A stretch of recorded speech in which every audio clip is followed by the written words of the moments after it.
Assalamualaikum warahmatullahi wabarakatuh. Waalaikumsalam Waalaikumsalam warahmatullahi warahmatullahi wabarakatuh. wabarakatuh. Mari kita awali pertemuan kita pada hari ini dengan ucapkan basmalah bersama-sama. Bismillahirrahmanirrahim. Semoga pertemuan kita hari ini berjalan dengan lancar, bermanfaat untuk kita semua, dan kita dan keluarga senantiasa diberikan kesehatan. Amin ya robbal alamin. Nah, hari ini saya akan menjelaskan tentang azas hukum acara pidana. Ya, ada banyak azas dalam hukum acara pidana. Dalam beberapa referensi hukum acara pidana, ada yang memilah juga azas yang bersifat umum dan azas yang bersifat khusus. Nah, adapun tujuan atau goal pertemuan kita pada hari ini, nanti teman-teman semua diharapkan mampu menjelaskan macam-macam azas yang ada dalam hukum acara pidana. Ya, ada yang tahu apa itu azas hukum?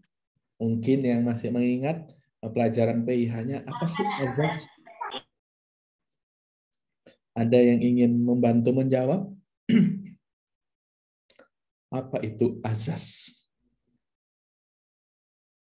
Dava, menurut Dava apa itu kira-kira azas? Azas. Landasan norma. Oke, bagus sekali ya. Mahdavika, apa itu azas hukum?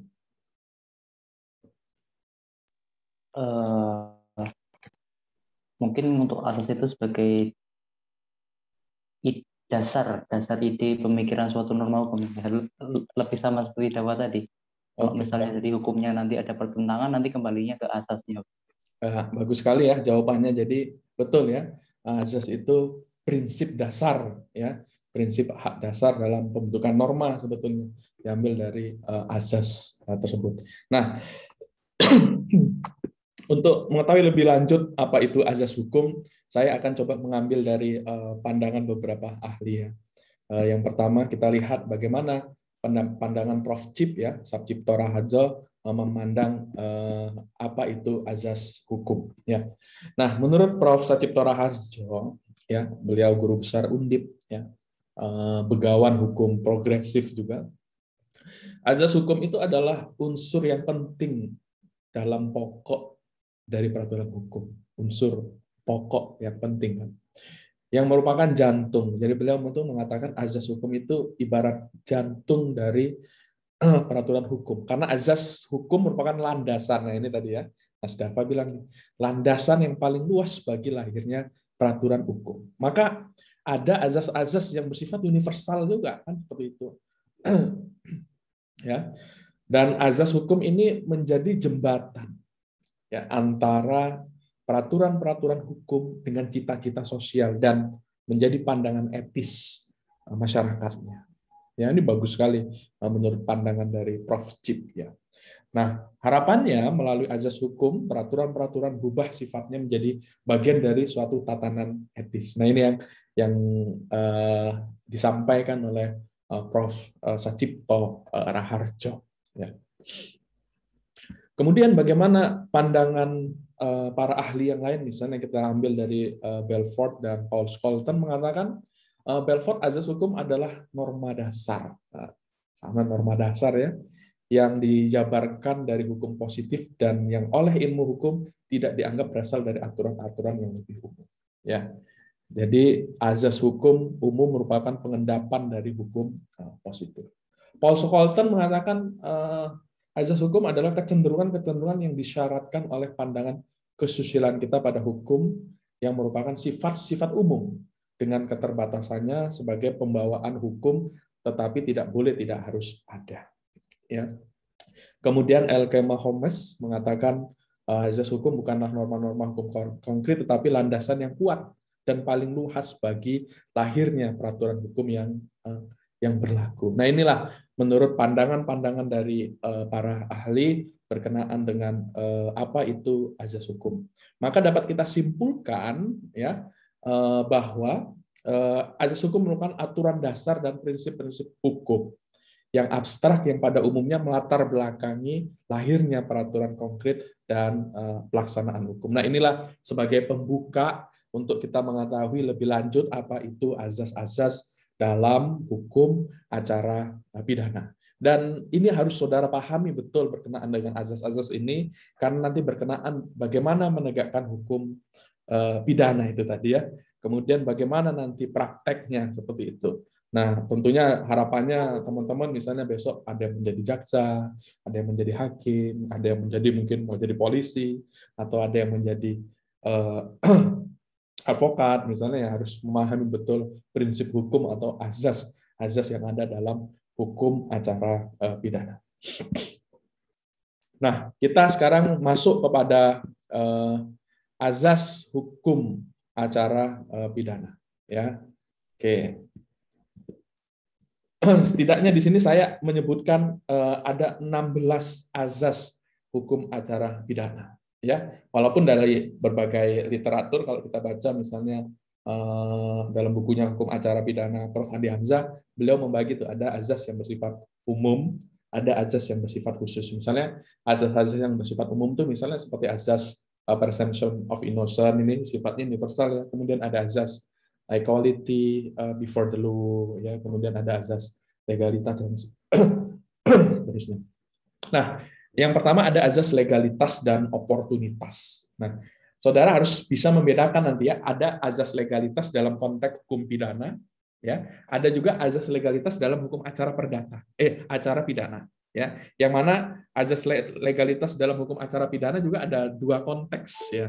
Yang pertama azas legalitas dalam konteks kewenangan penuntut umum, ya. Yang kedua, yang nomor 5 ini ada azas legalitas dalam konteks upaya paksa yang dilakukan ya oleh aparat penegak hukum. Ini harus bisa memahami azas legalitas tadi. Nah, yang pertama tadi sudah azas legalitas dan oportunitas. Ini berkenaan dengan kewenangan penuntut umum untuk melakukan penuntutan atau tidak melakukan penuntutan, ya, oportunitasnya ini tadi. Kemudian yang kedua ada azas diferensiasi fungsional. Ini berkenaan dengan kewenangan-kewenangan dalam subsistem peradilan pidana Indonesia, ya, Integrated Criminal Justice System, ya. Di sana kan ada subsistem masing-masingnya, ada kepolisian, kejaksaan, kemudian pengadilan, ya. Ini memiliki kewenangannya masing-masing, ya. Maka setiap aparat penegak hukum ya harus melaksanakan sesuai dengan tupoksinya, sesuai dengan kewenangannya. Tidak bisa kemudian overlap yang melaksanakan kewenangan aparat penegak hukum lainnya. Kemudian ada azas lex scripta, ya, lex scripta. Nah, ini berkenaan dengan bahwasanya ketentuan hukum acara pidana itu ya harus tertulis dong, kan gitu ya. Ibarat rel kereta api itu ya, dia harus jelas, ya harus ada tertulis, sehingga dalam rangka penegakan hukum pidana itu sudah ada ketentuannya yang jelas, ya, sehingga tidak perlu ditafsirkan macam-macam karena memang sudah tertulis secara jelas. Kemudian azas lex stricta, ya, ini berkenaan dengan penafsiran, ya, harus ditafsirkan secara ketat, ya. Kalau memang sudah tertulis ya sudah, kan itu tidak perlu ditafsirkan yang lain-lain. Kemudian ada azas legalitas dalam upaya paksa, ya. Ada azas praduga tidak bersalah, presumption of innocent. Lawan dari azas praduga tidak bersalah ini kan azas praduga bersalah atau presumption of guilty, ya. Kemudian ada azas legal assistance atau tersangka, terdakwa dia berhak mendapatkan bantuan hukum, ya.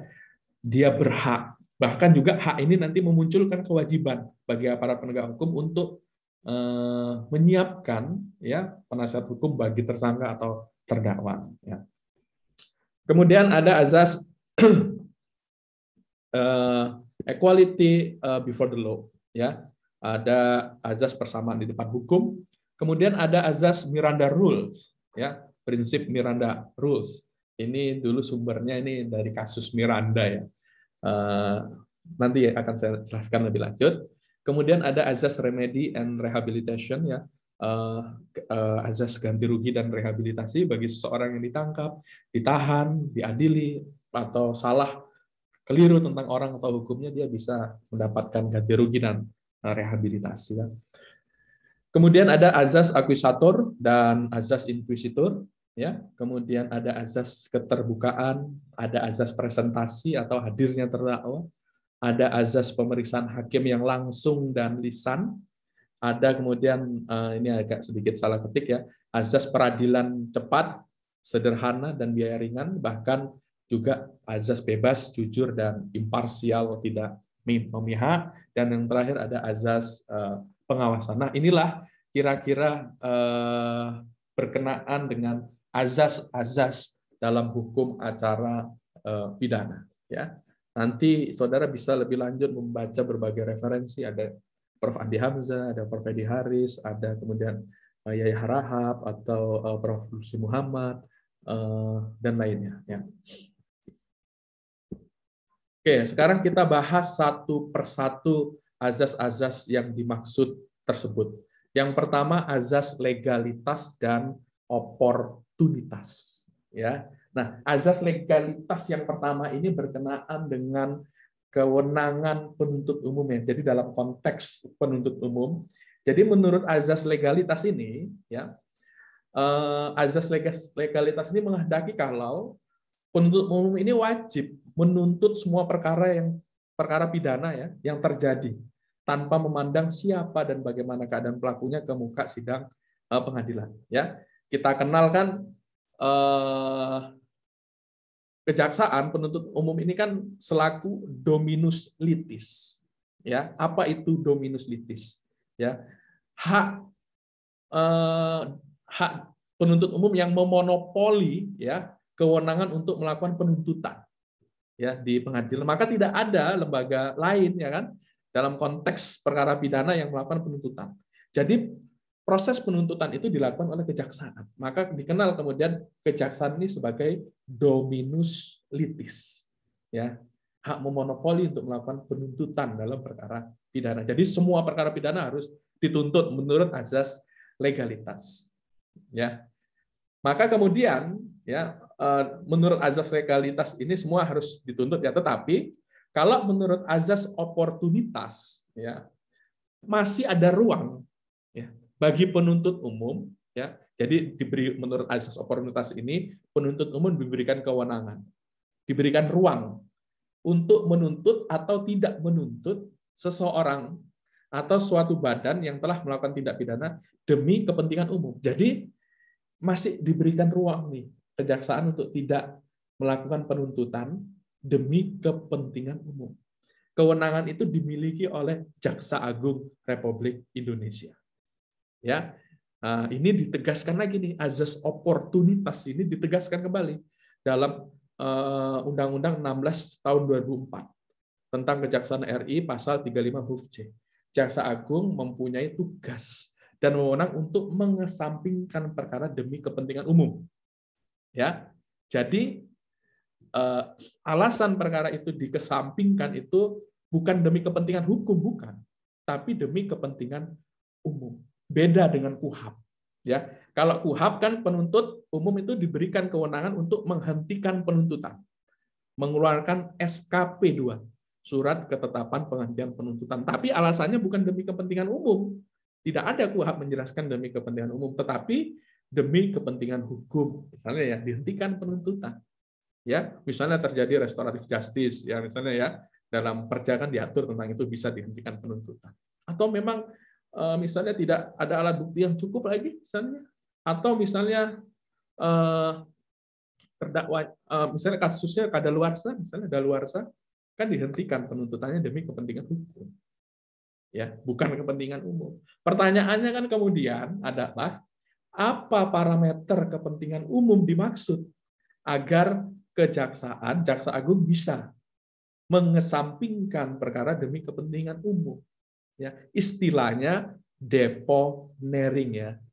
Ya, kalau mengesampingkan perkara demi kepentingan umum itu diistilahkan dengan deponering, dikesampingkan.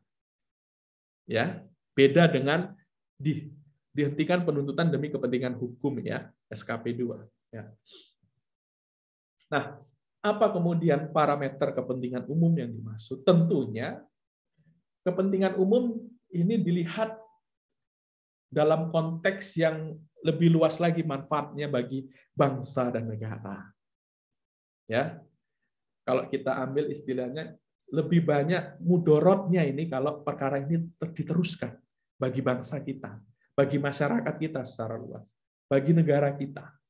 Kalau perkara ini diteruskan, ya, disidangkan, tidak dihentikan, ini impact-nya, dampaknya ini sangat besar bagi kepentingan bangsa negara, kepentingan masyarakat lebih luas, terjadi chaos misalnya, hilang kepercayaan masyarakat kepada negara, hilang kepercayaan masyarakat kepada lembaga penegakan hukum misalnya ya.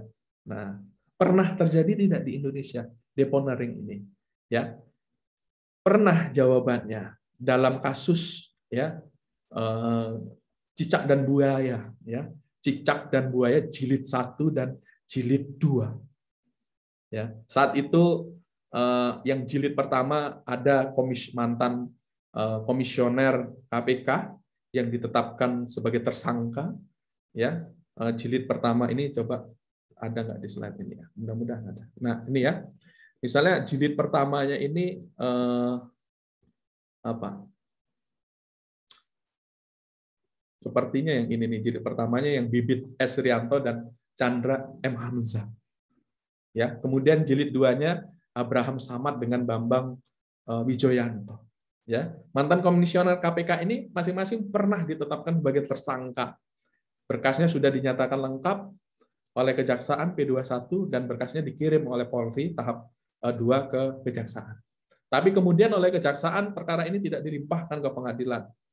Ya, tidak dilakukan penuntutan tapi dihentikan perkara ini, dilakukan deponering ya di sini nih.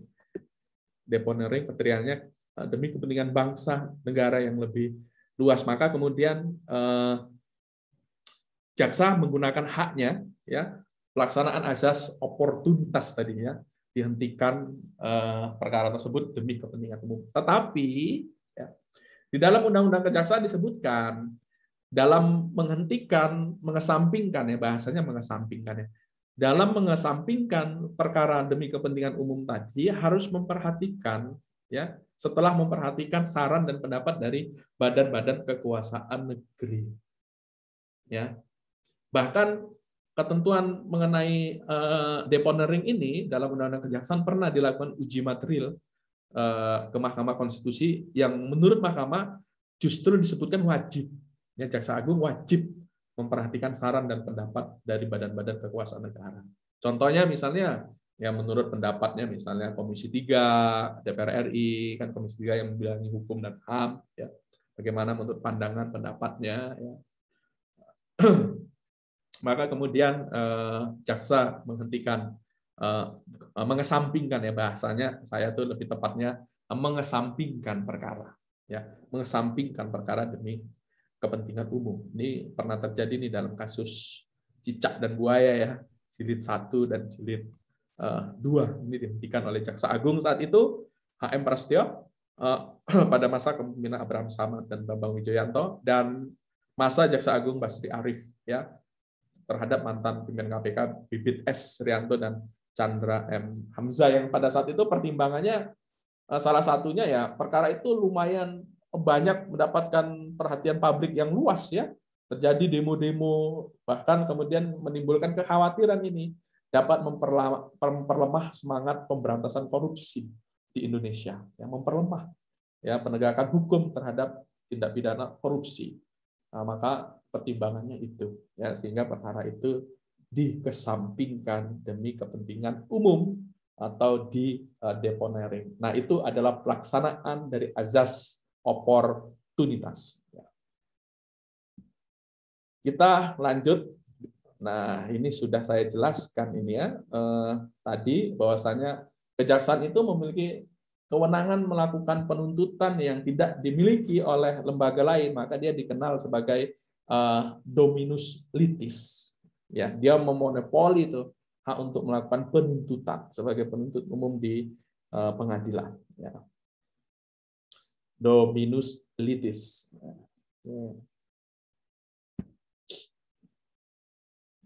Kemudian yang selanjutnya ada azas diferensiasi fungsional. saya tadi sudah singgung sedikit, ini berkenaan dengan kewenangan masing-masing lembaga, masing-masing institusi penegakan hukum. Maka dari itu, setiap aparat penegak hukum, baik itu polisi, jaksa penuntut umum, hakim, atau avokat, mereka kan bagian terintegrasi dari sistem peradilan pidana. Maka haruslah menjalankan tugas dan fungsinya sendiri-sendiri. Yang terpisah antara satu dengan yang lainnya, jangan overlap, kan gitu ya. Karena adanya azas diferensiasi fungsional ini. Jadi masing-masing APH harus menjalankan tugas dan fungsinya sesuai dengan kewenangannya masing-masing, ya, sebagaimana diatur dalam peraturan perundang-undangan, ya. Jadi maksud dari azas diferensiasi fungsional itu seperti itu.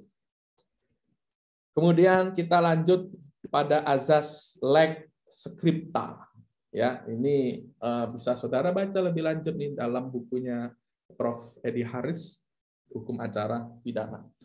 Menurut Prof. Edi ini azas lex scripta ini termasuk dalam azas hukum acara pidana yang mengatakan begitu, bahwa proses beracara dengan segala kewenangannya yang harus ada harus tertulis, ya. Jadi realnya jelas, ya.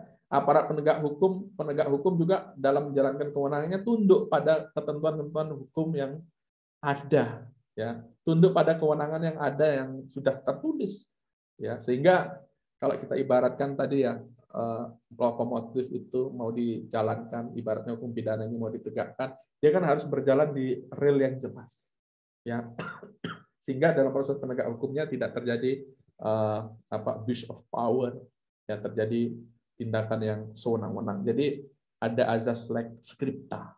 Proses beracara dengan segala kewenangan yang ada harus tertulis, kan begitu, ya. Kemudian ada azas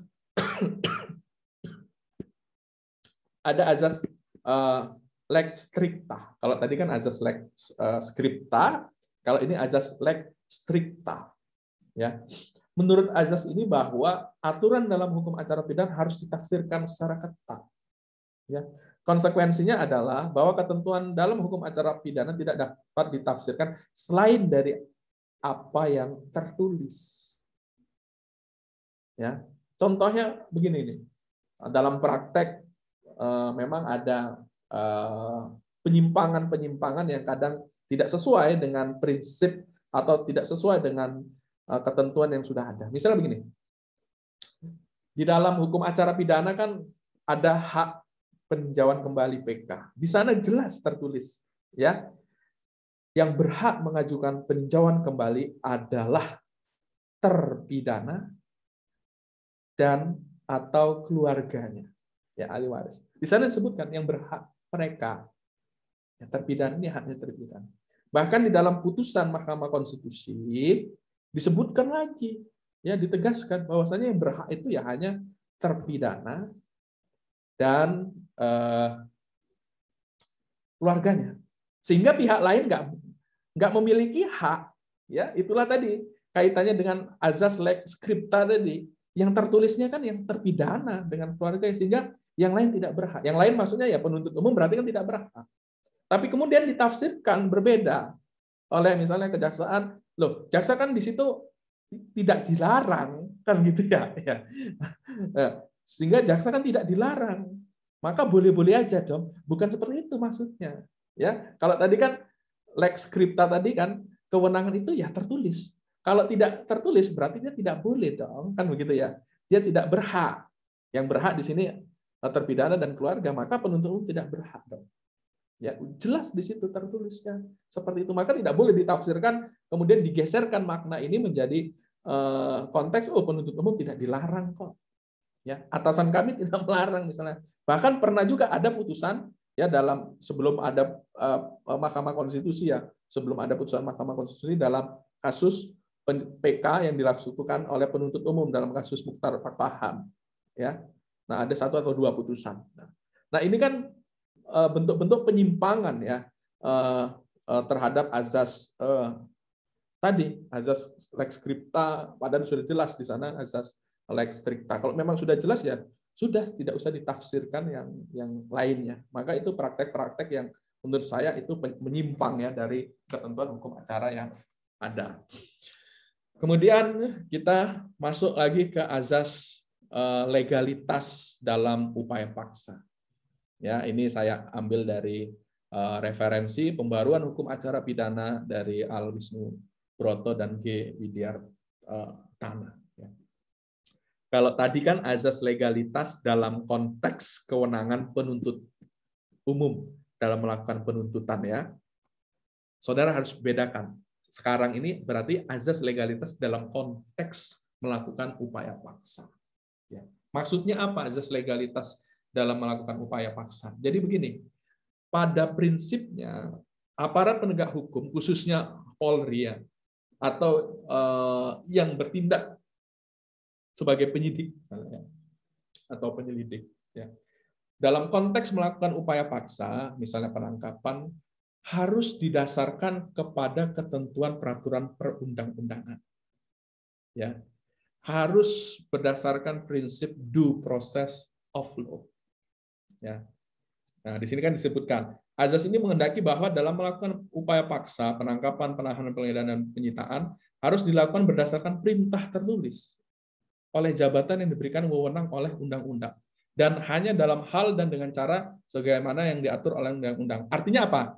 Ya, kewenangan yang dijalankan, tindakan yang dijalankan oleh kepolisian dalam melakukan upaya paksa harus berdasarkan prinsip due process of law. Harus berdasarkan kewenangan dia. Harus berdasarkan tata cara yang diatur menurut undang-undang. Ya, contoh sekarang yang lagi viral, kasus oknum kepolisian, saya katakan oknum kepolisian melakukan penggeledahan HP. Ya, isinya. Nah, ini sesuai tidak dengan prinsip azas legalitas dalam upaya paksa? Berarti kan kita berbicara konteks penggeledahan. Bagaimana prosedur penggeledahan yang benar? Ya, bagaimana penggeledahan dalam keadaan mendesak? Bagaimana penggeledahan dalam keadaan normal? Ya, ada dugaan tindak pidana tidak? Ya, bagaimana penggeledahan yang diatur oleh KUHP? Ya, ada tidak pelanggaran hak-hak privasi? Bagaimana SOP Perkapolri ya 2009 yang mengatakan dalam melakukan penggeledahan, baik penggeledahan badan, pakaian itu harus mengikuti prinsip-prinsip standar hak asasi manusia. Ya, harus tanpa kemudian melanggar hak privasi seseorang dalam proses penggeledahan tadi. Nah, maka itu harus dijaga betul. Ya, prinsip-prinsip due process of law, tidak bisa melakukan sewenang-wenang tindakannya, abuse of power. Ya, apalagi melanggar hak privasi misalnya ya, itu harus dihindari betul dan harus sesuai dengan prosedur hukum yang ada penggeledahannya. Ya, misalnya penggeledahan ya dalam keadaan normal, maka ketika seseorang mau melakukan penggeledahan dalam keadaan normal, misalnya terhadap rumah ya, dia harus minta izin dulu kepada pengadilan. Ya, pengadilan kemudian mengeluarkan penetapan. Ya, diizinkan enggak? Ya, misalnya mengeluarkan penetapan diberikan izin. Datanglah kepolisian ke rumah yang akan digeledah. Ya. Dia izin dulu nih sama yang punya rumah. Ya. Ditunjukkan surat tugasnya, ditunjukkan surat perintah penggeledahannya, ditunjukkan penetapan izin penyitaannya dari ketua pengadilan negeri. Kemudian ditanya kepada yang punya rumah, bersedia tidak kami geledah? Kalau dia bersedia, maka kemudian proses penggeledahan itu didampingi oleh 2 orang saksi minimal. Ya, didampingi oleh 2 orang saksi. Kemudian ketika ditanya pemilik rumah yang bersangkutan berkenan tidak digeledah. Kalau yang berkenan tidak berkenan untuk digeledah, maka kemudian harus didampingi oleh ketua lingkungan. Ya, bisa misalnya kepala desa, bisa kepala dukuh, bisa ketua RW, bisa ketua RT. Jadi di samping didampingi oleh 2 orang saksi, harus ada kepala lingkungan yang ada di sana, entah itu RW, dukuh misalnya, atau kepala desa misalnya, didampingi 2 orang saksi. Kemudian dilakukan proses penggeledahan yang tidak melanggar hak-hak privasi misalnya ya. Kemudian misalnya dilakukan dengan cara yang humanis, diatur di Perkapolri di sana ya. Kemudian dibuatkan berita acaranya ya.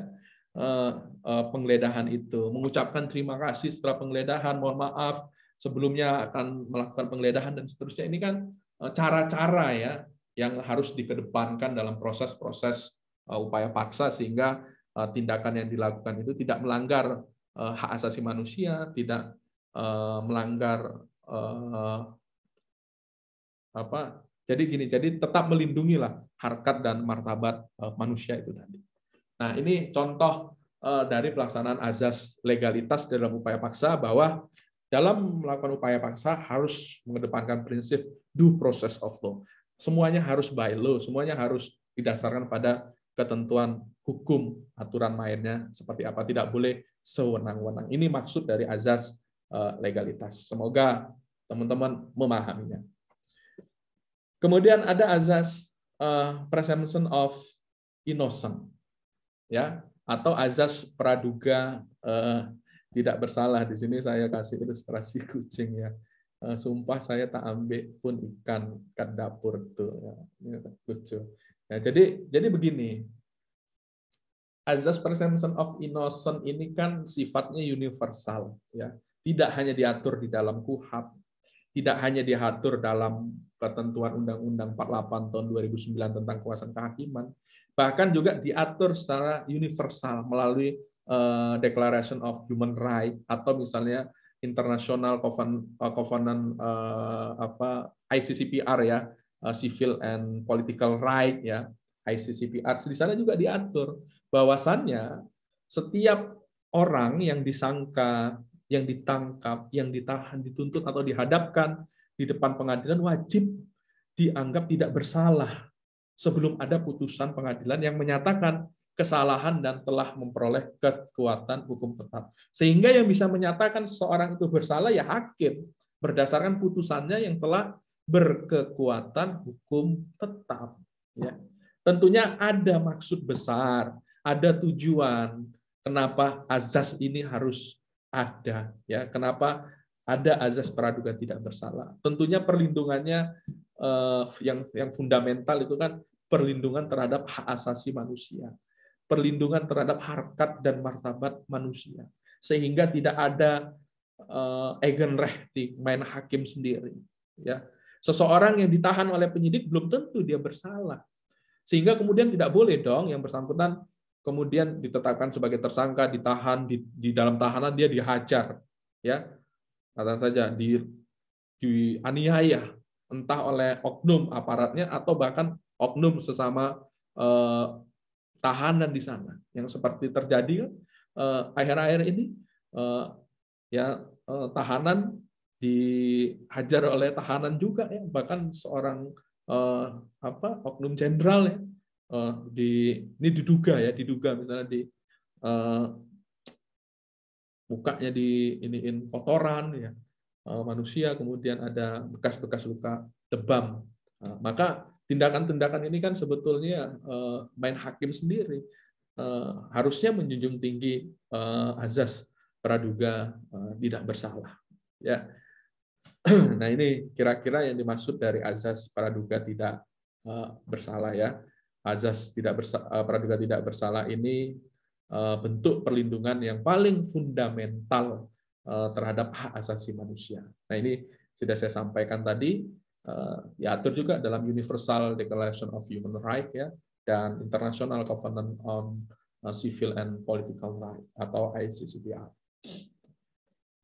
Ini agak banyak memang materi kita ini, tapi kalau teman-teman mau bertanya sehubungan dengan apa yang saya sampaikan, saya persilakan saja, ya. Boleh raise hand, boleh chat, ya, atau boleh unmute, nanti izin interupsi untuk bertanya, ya. Saya persilakan saja. Kemudian kita lanjutkan azas legal assistance, bahwa tersangka dan terdakwa berhak mendapatkan bantuan hukum. Ini kata-katanya berhak, ya. Jadi tersangka terdakwa itu berhak mendapatkan bantuan hukum. Artinya dia bisa menggunakan haknya, bisa juga tidak, ya. Tetapi dalam ini nih di garis bawahin, ya. Tetapi dalam keadaan tertentu, hak ini memunculkan kewajiban bagi, ya, hak ini memunculkan kewajiban bagi pejabat atau aparat penegak hukum untuk menyediakan, untuk menunjuk penasihat hukum untuk membantu atau untuk mendampingi tersangka atau terdakwa dalam setiap tingkatan pemeriksaan. Bahasanya dalam setiap tingkatan pemeriksaan. Apa keadaan-keadaan tertentu yang menyebabkan hak ini menjadi kewajiban bagi aparat penegak hukum dalam setiap tingkatan pemeriksaan? Ya. Keadaan-keadaan tertentu ini misalnya, ya saudara cek dalam pasal 54, ya 69 atau 74. Tersangka yang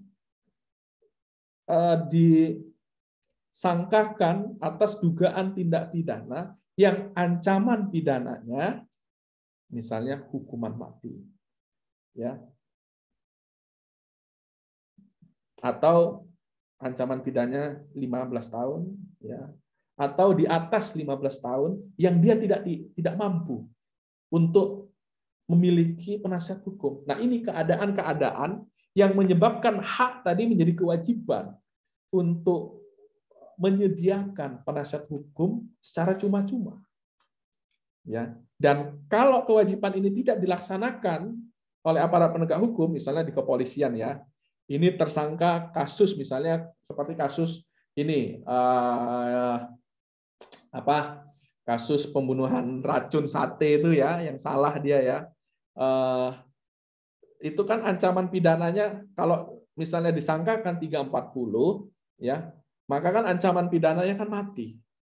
Ya, 340 kan maksimal itu hukuman mati.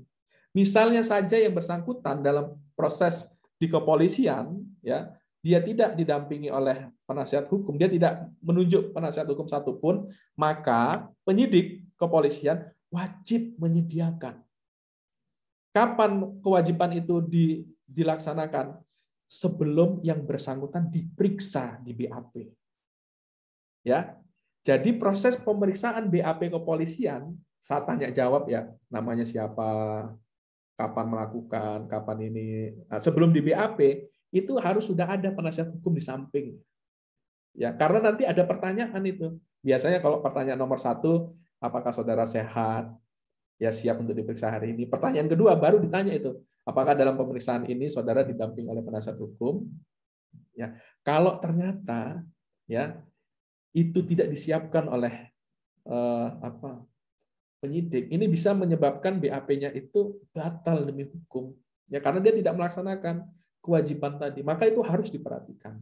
Begitu juga nanti saat disidang, ya, hakim saat disidang kan setelah ditanya identitas terdakwa akan ditanya, saudara terdakwa, apakah dalam persidangan ini saudara didampingi oleh penasihat hukum? Terdakwa jawab, saya tidak didampingi yang mulia karena saya tidak mampu membayar untuk penasihat hukum misalnya. Kemudian hakim cek, saudara terdakwa di sini saudara didakwa dengan pasal dakwaan primer 340. Subsidiarnya ini 338. Yang ancamannya itu ada yang ancaman pidana mati, ya. Maka dari itu majelis hakim akan menyiapkan penasihat hukum untuk saudara secara cuma-cuma. Nah, timbul kewajiban hakim, maka nanti kemudian panitera akan memerintahkan, majelis hakim akan perintahkan panitera untuk manggil penasihat hukum yang ada di pos bakum, pos bantuan hukum di pengadilan negeri. Sekarang pengadilan negeri kita sudah semakin baik, ya, masing-masing pengadilan itu sudah ada pos bakumnya sendiri-sendiri, ya. Di sana ada yang intens setiap hari, ada yang jaga di sana, ada yang ngantor di pengadilan. Maka kemudian penasihat hukum yang pada saat itu ada di pos bakum itu nanti ditunjuk melalui penetapan hakim untuk mendampingi tersangka. Dan negara menyiapkan dana untuk itu sehingga terdakwa tidak perlu khawatir akan jasa penasihat hukum, ya. Dan ini juga bagian dari kewajiban profesi advokat juga kan memberikan bantuan hukum secara cuma-cuma atau pro bono, ya. Nah, ini kira-kira yang dimaksud dengan azas legal assistant, ya. Yang selanjutnya azas yang bersifat universal juga, azas persamaan di depan hukum, azas equality before the law, ya, bahwasannya setiap orang itu harus diperlakukan sama di depan hukum sehingga tidak membedakan latar belakang sosialnya, ya, latar belakang ekonomi, keyakinan politiknya, agama, golongan dan sebagainya, ya. tentunya azas ini dimaksudkan untuk memberikan jaminan kepada hak asasi manusia yang mendapat perlindungan di dalam negara yang berdasarkan Pancasila. Ini juga bisa dilihat dalam ketentuan KUHP penjelasannya, kemudian ketentuan pasal 4 ayat 1 Undang-Undang 48 tahun 2009 tentang kekuasaan kehakiman. Pengadilan dalam mengadili menurut hukum dengan tidak membeda-bedakan. Nah, ini azas persamaan di depan hukum. Ya. Bahkan di dalam persatuan jaksa juga azas persamaan di depan hukum ini dijadikan moto persatuan jaksa. Ya.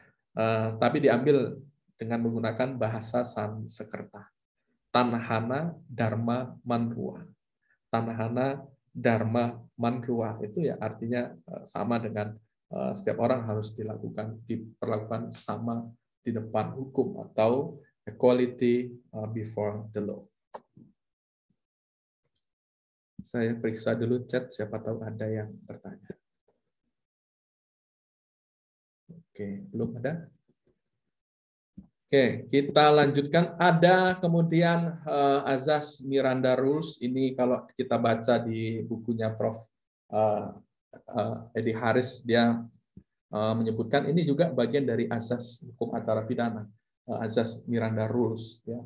Kalau di luar negeri, kalau kita perhatikan ya, nah, coba dengan teman-teman bandingkan dalam program-program patroli yang ada di negara kita. Kalau seseorang ditangkap misalnya, kan, kalau di luar negeri ya, ketika ditangkap, mesti dia menyampaikan haknya, ya haknya yang ditangkap seseorang yang ditangkap tadi, ya saudara berhak untuk diam, ya karena apa yang saudara sampaikan nanti akan berguna dalam proses peradilan saudara, ya hak untuk diam. Yang kedua, saudara berhak untuk ya menunjuk penasihat hukum atau berhak untuk mendapatkan bantuan hukum. Itu selalu disampaikan.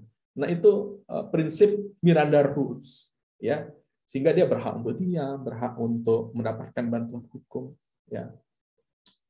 Nah, azas ini menghendaki bahwa kepada seorang tersangka sejak dilakukan penangkapan atau penahanan terhadap dirinya wajib diberitahukan yang jelas mengenai sangkaan, ya. Dakwaan dan dasar hukumnya apa, ya. Dan juga wajib diberitahukan hak-haknya. Jadi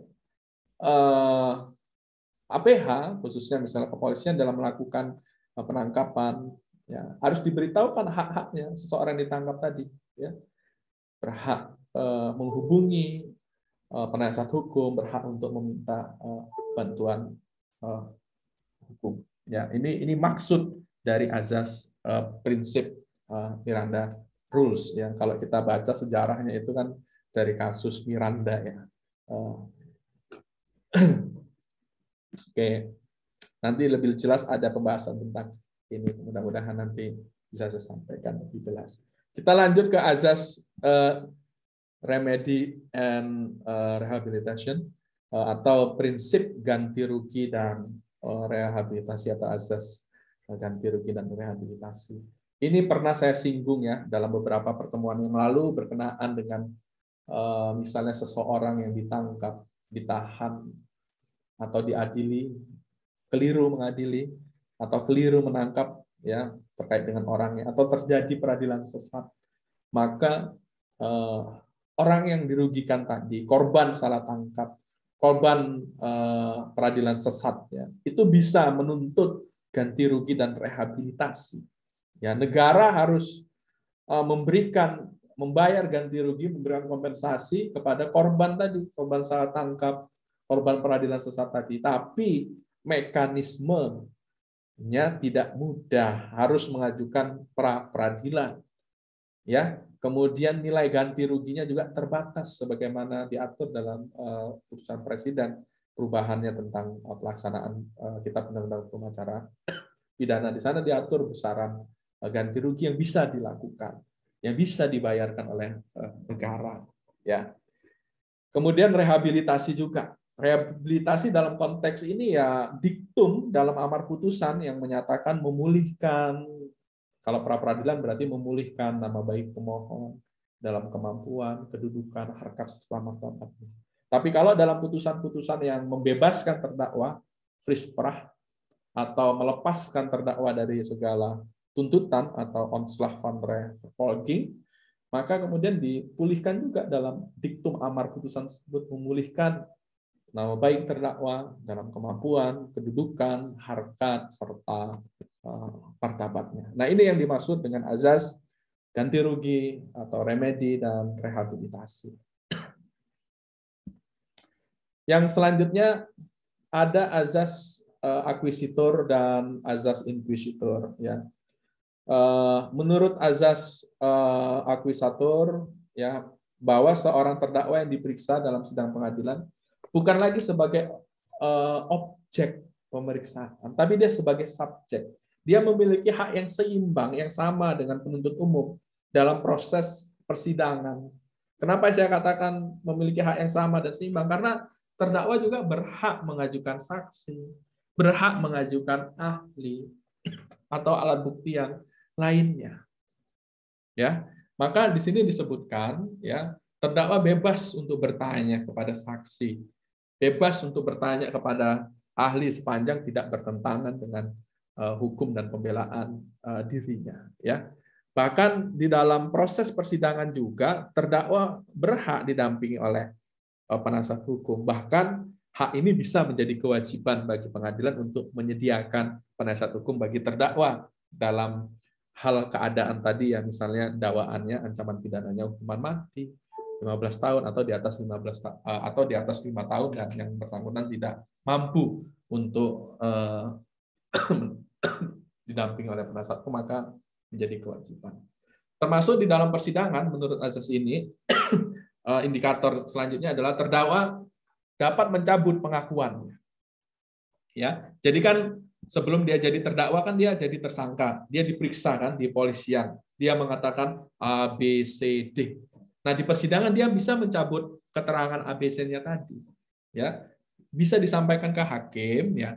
Dan hakim kan sebetulnya tidak terikat dengan keterangan yang disampaikan di BAP, ya. Dia menggunakan keterangan yang disampaikan di persidangan tentunya. Tapi ketika dia mencabut pengakuannya tentunya perlu disampaikan apa alasannya, ya. Misalnya pada saat diperiksa di kepolisian, yang bersangkutan diperiksa dalam diintimidasi atau ada tindakan-tindakan kekerasan yang dilakukan sehingga pada akhirnya dia mengiyakan apa yang diinginkan oleh penyidik saat itu, ya. Kadang-kadang penyidik juga membangun suatu hipotesis tertentu, ya. Dia membangun konstruksi berpikir yang menurut versinya sendiri.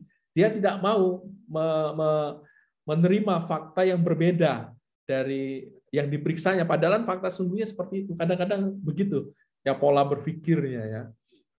Sehingga, ya, kalau tidak hati-hati dalam proses itu, ya, ujungnya bisa menyebabkan adanya peradilan sesat yang pernah terjadi dalam kasus misalnya Sengon-Karta, atau dalam kasus yang terjadi di Pengadilan Negeri Jombang, ya, saat itu ada yang dipidana, bahkan sudah menjalankan pidana, ternyata korban yang diduga selama ini itu dibunuh oleh terdakwa ini yang sudah jadi terpidana, ternyata pelaku sesungguhnya adalah Rian, kan gitu.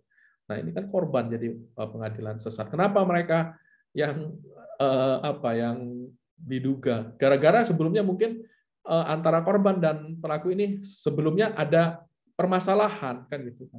Orang yang sebelumnya terlihat cekcok kan belum tentu dia yang membunuh, kan seperti itu kan. Nah, ini alibi-alibi yang kemudian dikonstruksikan seolah-olah orang yang sebelumnya cekcok ini kemungkinan besar dia ini yang bunuh karena mungkin ada dendam. Belum tentu. Harus diikuti dengan alat bukti yang lain, kan mungkin motifnya, tapi kan harus diikuti dengan apa nih motif dan alat bukti yang lain mendukung tidak, ya. Nah, ini kira-kira yang dimaksud dengan azas akuisitor, ya. Kemudian ada azas inquisitor, ya. Azas inquisitor ini kalau di Indonesia menjadi azas inquisitor yang diperlukan. Kalau secara umum azas inquisitor itu kan disebutkan bahwa setiap pemeriksaan yang dilakukan harus dengan cara rahasia dan tertutup, ya. Azas ini menempatkan tersangka sebagai objek pemeriksaan tanpa memperoleh hak sama sekali. termasuk tidak diperkenankan melakukan kontak dengan keluarganya, termasuk tidak diperkenankan didampingi oleh penasihat hukum. Nah, dalam konteks keindonesiaan, maka azas ini menjadi diperlukan. Karena apa? Ya, karena dalam proses pemeriksaannya, yang bersangkutan berhak didampingi oleh penasihat hukum, ya, berkomunikasi dengan advokatnya, bisa bertemu juga dengan keluarganya dalam waktu-waktu tertentu, ya. Meskipun dalam proses pemeriksaan memang tentunya penyidik dalam proses pemeriksaan mereka tidak bisa diintervensi, ya, diintervensi dalam hal begini. Penasihat hukum dalam proses mendampingi tersangka itu bersifat pasif, ya.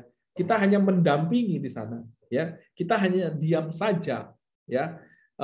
Kecuali misalnya penyidik yang bertanya kepada kita, kan gitu. Ya. Kadang-kadang dalam praktek yang saya jalani, ya, ada beberapa versi pemeriksaan. Misalnya begini, ada yang penyidiknya sama sekali dia tidak mau diintervensi, artinya ketika penasihat hukum menyampaikan, mungkin menjelaskan lebih detail apa yang dimaksudkan oleh keterangan tersangka tadi, dia tidak menolak. Bapak sifatnya pasif, mending Bapak dampingi saja, dengarkan tanpa kemudian memberikan menambahkan atau keterangan yang disampaikan oleh kliennya. Kadang-kadang ada seperti itu. Tapi ada juga model pemeriksa yang dia minta dijelaskan secara duduk persoalannya dulu, ya, bisa tersangka yang menjelaskan secara gamblang, atau nanti minta bantuan penasihat hukum bisa dijelaskan, atau nanti bisa minta bantuan penasihat hukumnya untuk dibantu menjelaskan maksud dari keterangan ini.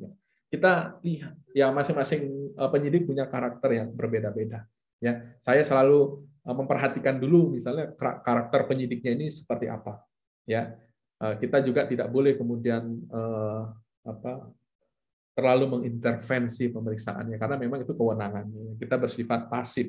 Ya. Tetapi saya sebagai penasihat hukum akan menjalankan fungsi saya ketika proses pemeriksaan BAP. Ya. Kapan pengecek? Jadi gini, sebelum BAP itu ditandatangani oleh tersangka, kan itu kan dibaca, ya, kan dibaca. Yang baca kan tidak hanya tersangka, penasihat hukumnya juga berhak untuk membaca BAP tersebut. Nah, dalam konteks momen itulah saudara gunakan kesempatan itu untuk mengecek benar tidak, ya, apa yang ditulis oleh penyidik. Jangan sampai kliennya tersangka ngomong A, kok ditulis B. Kan begitu, ya. Dia harus hati-hati betul. Maka dalam konteks itu, saudara, kalau memang ada yang nggak benar, coret aja. Kan gitu, ya. Wah, ini nggak benar nih. Seharusnya begini kata-katanya. Sampaikan. Ya, itu momen untuk misalnya memperbaiki misalnya BAP tadi, yang kalau memang tersangka mengatakan A, ya harusnya ditulis A. Tidak boleh kemudian ditulis B. Seolah-olah ingin mendukung konstruksi berpikir yang disiapkan oleh penyidik, gitu, ya. Nah, ini harus hati-hati betul. Kalau kita bersifat pasif, ya kita dampingi saja, kita dengarkan apa, gitu, ya. Nanti kalau memang masanya untuk mengkoreksi BAP, ya itu kita gunakan. Oh, ini keliru nih, ini tidak benar misalnya, ya, ini koreksi. Nanti minta diperbaiki, gitu, ya, proses pemeriksaan. Kemudian ada azas keterbukaan. Nah, ini bersifat khusus dalam proses persidangan, ya. Azas ini mempunyai makna bahwa dalam proses persidangan itu persidangan harus dilakukan secara terbuka untuk umum, ya. Meskipun dalam perkara-perkara tertentu, ya, misalnya kasus tindak pidana kesusilaan, misalnya kasus pemerkosaan, ya, pencabulan, atau misalnya kasus-kasus yang melibatkan anak berkonflik dengan hukum, ya, persidangan peradilan anak, itu sidangnya mesti tertutup untuk umum, ya. Tapi nanti pada saat putusan itu akan dibacakan, diucapkan secara terbuka untuk umum. Ya, jadi nanti hakim, misalnya Mbak Waude Kalwia misalnya jadi hakim, ya, menangani kasus pencurian, ya. Kalau pencurian maka nanti akan buka sidang, misalnya sidang Pengadilan Negeri Bantul, yang memeriksa dan mengadili perkara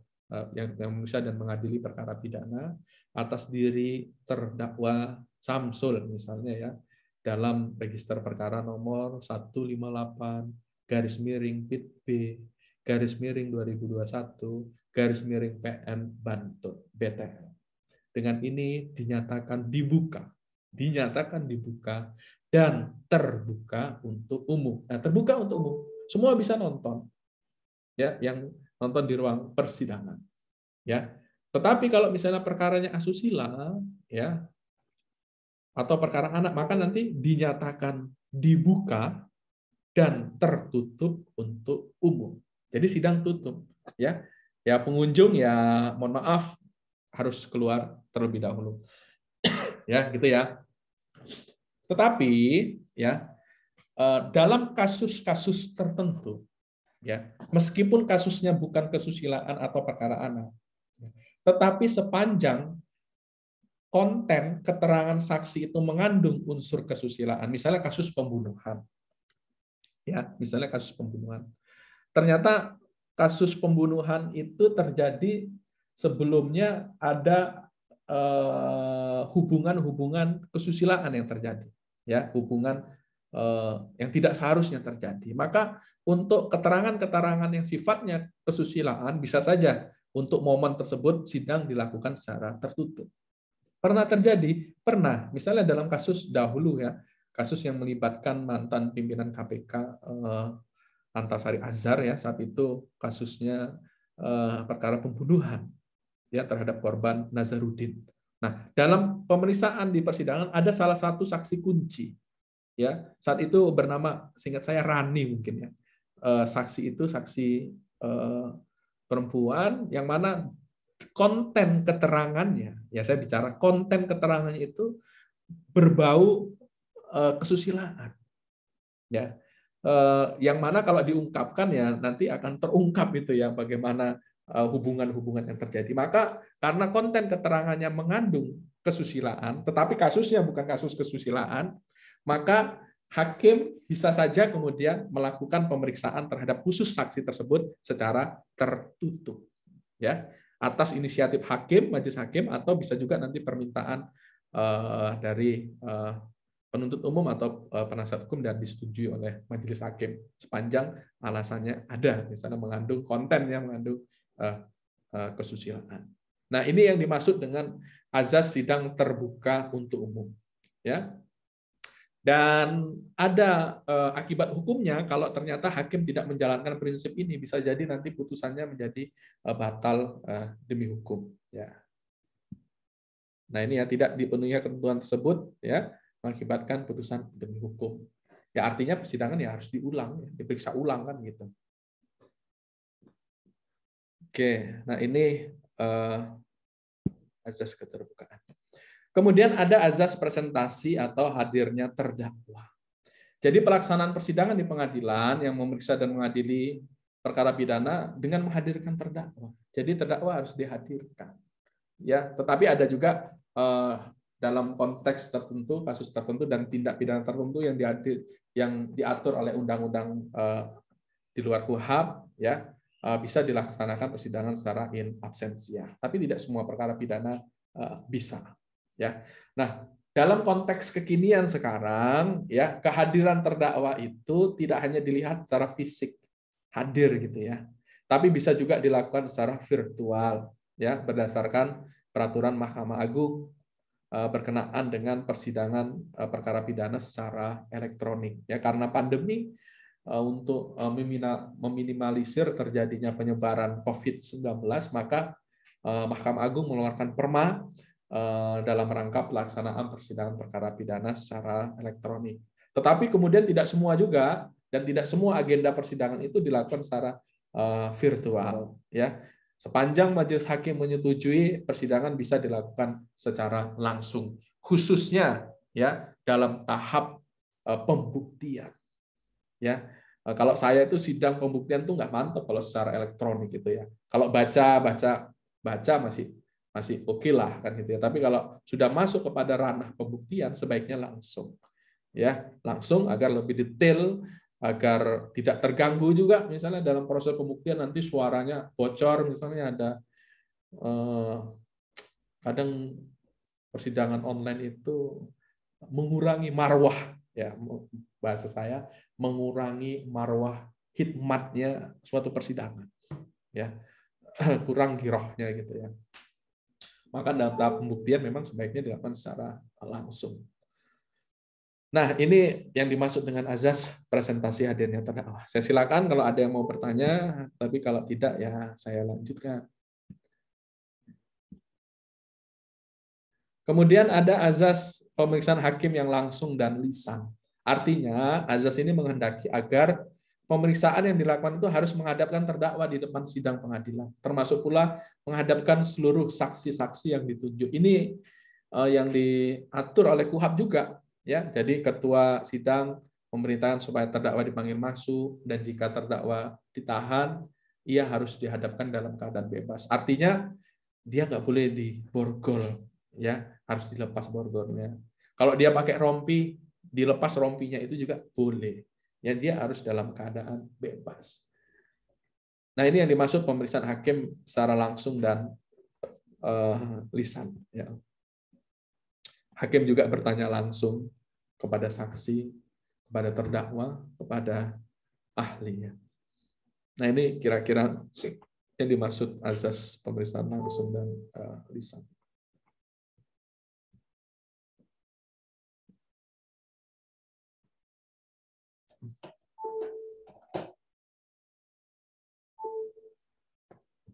Oke, sekarang ada azas peradilan yang cepat, sederhana dan biaya ringan, serta bebas, jujur dan tidak memihak, fair, imparsial, impersonal dan objektif.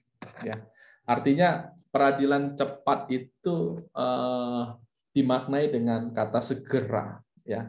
Sehingga kalau memang ada suatu kasus, ada laporan pengaduan, ya segera diperiksa.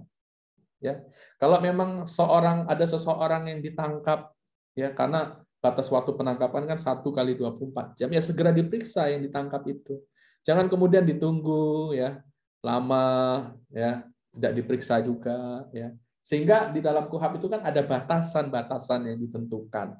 Penangkapan ditentukan batas waktunya, penahanan ditentukan batas waktunya, sehingga aparat dalam bekerja melaksanakan tugas dan fungsinya itu harus secara profesional, ya.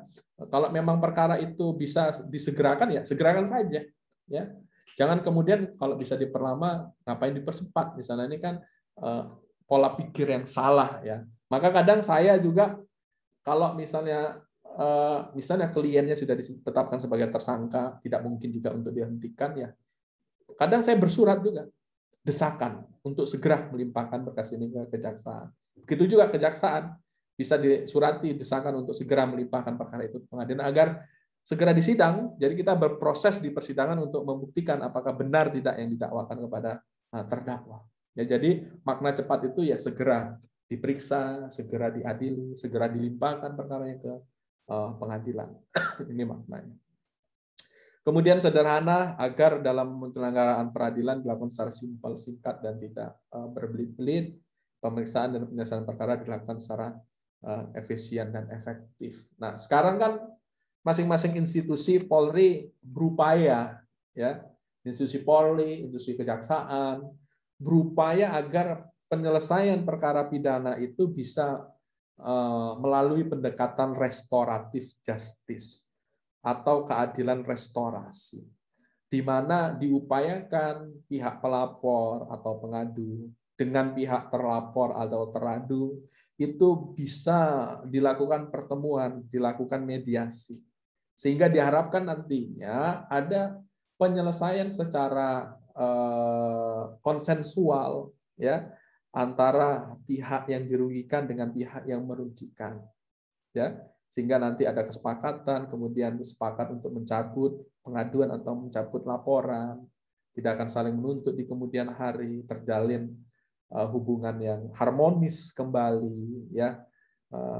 Itu ditekankan agar penyelesaian secara efisien dan efektif, ya, pendekatan restoratif justice. Tapi memang Tidak bisa semua perkara juga dilakukan penyelesaian secara restoratif justice. Dilihat dulu tindak pidananya apa, ancaman pidananya berapa tahun, kemudian impact-nya atau dampaknya, kerusakannya seberapa besar bagi korban atau masyarakat luas.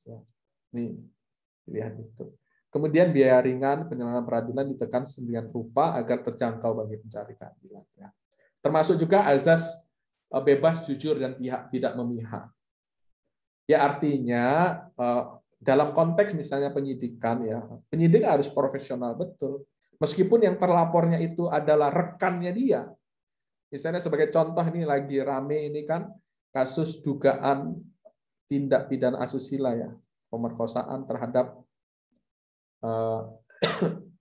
anak dari tersangka yang ditahan, yang diduga, bahasa saya kan, yang diduga dilakukan oknum Kapolsek, ya, oknum. Ini kan lagi rame nih, ya. Jadi anak dari tersangka ini diiming-imingi, dijanjikan, ya, karena anaknya ini kan sering jenguk orang tuanya di rutan, ya. Ayahnya itu terjerat kasus tindak pidana pencurian ternak, kemudian ditahan karena sering jenguk sana, mungkin diperhatikan oleh oknum Kapolsek ini, sehingga mungkin terjalin komunikasi di sana, kemudian ada janji-janji mungkin karena merasa ini untuk kepentingan orang tua, ya bakti orang tua, dia rela melakukan apapun yang akhirnya terjadi hubungan layaknya suami istri lebih dari satu kali. Ya, ternyata yang dijanjikan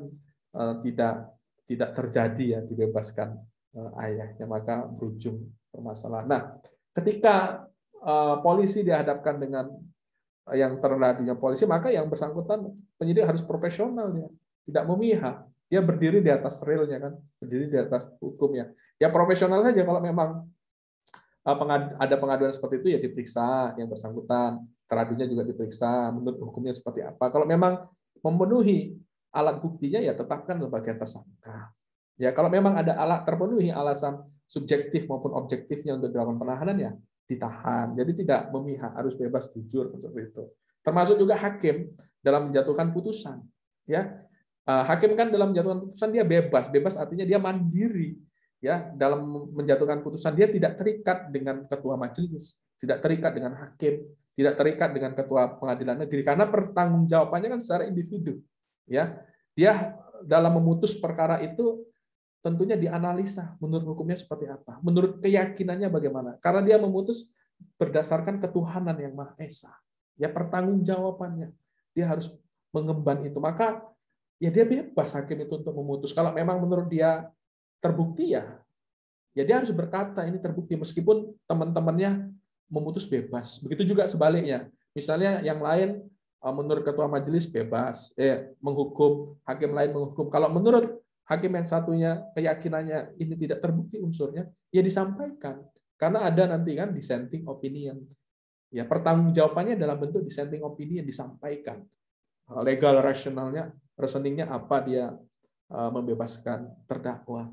Disebutkan di sana ini sebagai bentuk pertanggungjawaban dan bentuk prinsip bebas dan jujur dari azas peradilan ini, ya. Nah itu kira-kira ini masuk dari azas peradilan yang cepat, sederhana, dan biaya ringan, serta bebas, jujur, dan imparsial. Nah ini sepertinya tadi sudah saya singgung, ya, makna segera tadi, ya, karena ada batas waktu penahanan, ada batas waktu penangkapan. Bahkan di sini dituliskan hak tersangka agar segera perkaranya diajukan ke pengadilan oleh PU, segera diadili oleh pengadilan. Nah ini kan maksud dari azas peradilan cepat itu tadi, ya. Bahkan di dalam KUHP juga kan diatur acara pemeriksaan dengan acara singkat, cepat, dan biasa. Ya. Oke, ini yang terakhir ada azas pengawasan. Ya, pengawasan di sini adalah pengawasan terhadap pelaksanaan putusan pengadilan yang telah berkekuatan hukum tetap dalam perkara pidana. Maka di dalam KUHP di sana ada hakim pengawas dan pengamat. Ya, ketua pengadilan negeri itu termasuk sebagai hakim pengawas dan pengamat. Ya, dia bisa juga mendelegasikan kepada hakim lainnya di pengadilan negeri untuk melakukan pengawasan dan pengamatan terhadap pelaksanaan putusan dalam perkara pidana yang telah berkekuatan hukum tetap. Ya, dia mengawasi. Dikenal dengan hakim wasmat atau kim wasmat. Ini dasar aturannya ada di KUHP maupun SEMA 1 1985. Contohnya misalnya begini, agar satu, misalnya yang sederhananya saja ya, putusan yang telah berkekuatan hukum tetap itu kan dieksekusi oleh jaksa penuntut umum. Ya. Kadang ada oknum jaksa penuntut umum yang nakal. Ya, dia berkolaborasi, bahasa saya, berkolaborasi dengan terpidana, berkolaborasi dengan oknum lapas. Ketika mau dieksekusi, orang itu diganti, joki, ya, ada joki. Jadi joki itu tidak hanya untuk tes-tes aja ya, joki misalnya, tapi joki untuk melaksanakan pidana, ya. Jadi ada suatu ketika saya lupa di daerah mana ya, tapi itu betul terjadi. Jadi jokinya ini nanti akan dibiayai keluarganya dengan sejumlah uang tertentu. Selama dia di dalam juga nanti akan dibiayai. Mungkin orang ini terpepet kehidupannya atau punya hutang budi sama terpidana sesungguhnya sehingga dia mau menggantikan. Dan semuanya sudah dikondisikan. Ya, jaksa selaku eksekutornya sudah dikondisikan. Oknum di lapasnya juga sudah dikondisikan. Pada suatu ketika dilakukan pengawasan dan pengamatan, dicek ya toh. Nah, hakim ini ngecek ya kan, ngecek dulu saya sepertinya baru-baru ini baru menjatuhkan vonis terhadap misalnya Samsul tadi ya, Samsul misalnya ya. Saya cek dulu nih vonisnya, sepertinya kan dia masih di dalam nih, nggak mungkin dia di luar. Ketika dicek, loh kok orangnya beda, ya. Dulu saya periksa nih orangnya nih badannya besar ini kok sekarang kurusan gitu ya. Ya. Wajahnya juga beda, kulitannya juga beda. Ya. Wah ini ada apa? Dicek lagi ya, ternyata terbongkarlah. Ternyata dia joki di sana. Ya ini dalam bentuk pengawasan. Termasuk juga ya manfaat dari pengawasan dan pengamatan ini satu menjamin bahwa putusan mengenai penjatuhan pidana perampas kemerdekaan itu benar-benar telah dilaksanakan sebagai mestinya sesuai prinsip pri kemanusiaan dan pri keadilan. Ya. Hakim juga akan melihat, di dalam ini sudah over capacity, misalnya ya, overload nih lapasnya ini gitu ya. Sebagian besar nih napi narkoba. Dicek lagi ternyata banyakkan korban penyalahgunaan. Ya. Maka ini kemudian bisa dilakukan penelitian sebagai pertimbangan nanti hakim dalam menjatuhkan pemidanaan tidak selalu berujung ke penjara. Kalau memang yang bersangkutan bisa direhabilitasi, kenapa tidak? Kan seperti itu. Untuk mengurangi ya kapasitas lapas ya, ini juga bisa dijadikan pertimbangan bagi hakim dalam penjatuhan pemidanaan ke depannya. Ya, maka di sini disebutkan kan pengamatan mengenai perilaku narapidana dan perlakuan tugas lapas terhadap napi juga dapat dijadikan bahan penelitian demi ketetapan yang bermanfaat bagi pemidanaan. Nah, begitu kira-kira berkenaan dengan fungsi pengawasan dan pengamatan azas ini ya, azas pengawasan. Nah, demikian untuk materi hari ini. Silakan bagi teman-teman yang ingin bertanya, saya persilakan, masih ada waktu kurang lebih 15 menit. Silakan.